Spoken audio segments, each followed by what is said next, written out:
Hi, welcome to JWR Academy. In this video, we are discussing the example based on order of operation. Here you can see the answer is not 4. So how we'll get the answer 4?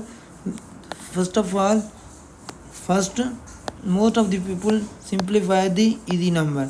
So 2 divide 2 minus 1 is 1 and 2 power 2 is 4. 4 divide 1 is 4. So here this is the wrong method to solve this problem.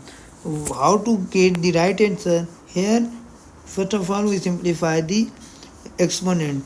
2 power 2 is 4 and divide 2 minus 1. Now first simplify the division. 4 divide 2 is 2 and minus 1. So final answer of this question is 1.